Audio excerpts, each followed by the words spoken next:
لوگ بے حیا کہہ دے، ممکن ہے میری اس گفتگو کو سن کر،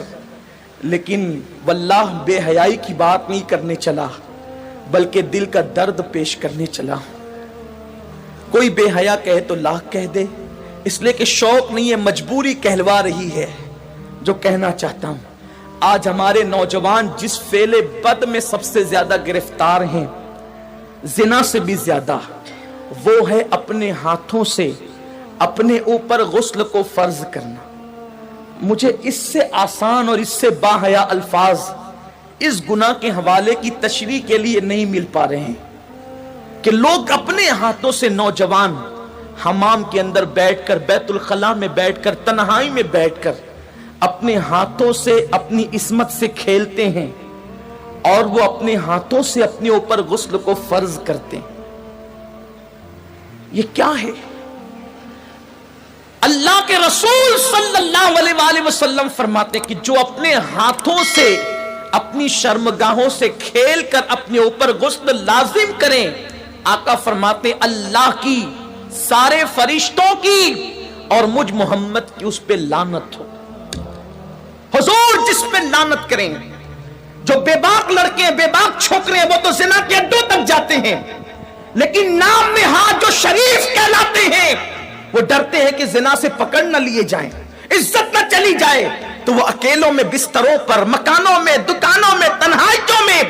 اپنے ہاتھوں سے اپنے سرمایے کو برباد کرتے ہیں۔ میں اپنا دل کا درد اپنے ان بھائیوں تک پہنچانا چاہتا ہوں، اور آپ کے توسط سے دنیا بھر میں میرے جو نوجوان اس فعل بد میں گرفتار ہے، جس پر رسول پاک نے لعنت کی، اللہ نے لعنت کی، حضور علیہ الصلوۃ والتسلیم کے غلاموں، جو اپنے ہاتھوں سے اپنے اوپر غسل فرض کریں، قیامت کے دن ان کو زانیوں سے زیادہ سخت عذاب دیا جائے گا، زنا کرنے والوں سے بدترین عذاب ان لوگوں کو دیا جائے گا۔ اور میرے آقا علیہ السلام فرماتے ہیں قیامت کے دن کچھ لوگ ایسے ہوں گے جن کے ہاتھ حاملہ ہوں گے،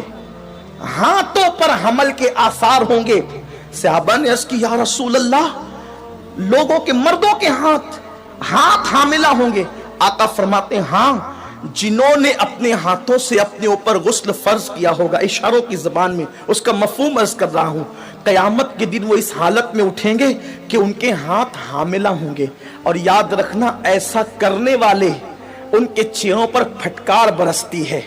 آنکھوں کے ارد گرد کالے کالے حلقے پڑ جاتے ہیں، گڑے پڑ جاتے ہیں، آنکھیں اندر کو دھنس جاتی ہے، زندہ رہ کر بھی انسان مردہ نظر آتا ہے۔ اور اگر 1 مہینے تک یہ فعل بد کر لیا، ساری زندگی اس کی عادت پڑ جاتی ہے۔ ایک وقت تو وہ آتا ہے کہ انسان شادی کے قابل نہیں رہ جاتا، جب ماں باپ شادی کا پلان پیش کرتے ہیں، ادھر منہ چھپا رہا ہے، ادھر منہ چھپا رہا ہے، گویا کہ اپنی زندگی کو تباہ کر چکا ہے، برباد کر چکا ہے۔ سنی دعوت اسلامی کے اجتماع میں آنے والوں، وقت کے اختصار کو ملحوظ رکھتے ہوئے بس اتنا پیغام آپ کو دے دوں، اگر آج سے پہلے کسی نے اپنے ہاتھوں اپنے اوپر غسل فرض کر کے حضور کی لعنت مول لی ہے، اللہ اس کے رسول کی لعنت کا وہ شکار ہوا ہے، اللہ اکبر، تو وہ آج اس سنی اجتماع میں سچی توبہ کرے، اس لیے کہ توبہ انسان کی زندگی کو بدل دیتی ہے۔ یہ توبہ ہی ہے جس نے فضیل ابن عیاض کو اولیاء کا تاجدار بنایا، یہ توبہ ہی ہے جس نے بشر حافی کو بغداد کے میخانے سے نکال کر کعبے کا مجاور بنایا اور 2 لاکھ حدیثوں کا حافظ بنا دیا۔ یہ توبہ ہی ہے جو انسان کو بہت بلند مرتبے تک لے جاتی ہے۔ آج سچی توبہ کر لیں، اس لیے کہ توبہ کرو گے نجات پاؤ گے۔ ایک حدیث پاک کا خلاصہ اختصار سے اور اپنی گفتگو تمام کروں، جب بھی ایسے گناہ کرنے کو دل چاہے تو اس وقت اتنا سوچنا کہ اللہ دیکھ رہا ہے، اگر یہ سوچ کر کے گناہ چھوڑ دیا تو زندگی کامیاب ہے۔ میرے آقا علیہ السلام نے اس حدیث کو، عبداللہ ابن عمر کہتے ہیں میرا بچپنا تھا، کم و بیش 7 مرتبہ میں نے حضور سے یہ حدیث سنی ہے۔ آقا فرماتے ہیں کفل نام کا بنی اسرائیل میں ایک شخص تھا، ایک جوان تھا، گناہ کرنا اس کی عادت تھی۔ ایک مرتبہ ایک لڑکی کو پیسوں کی ضرورت تھی، محلے میں کسی نے نہیں دیا، سینکڑوں کی ضرورت تھی، اس نے ہزاروں دے دیے۔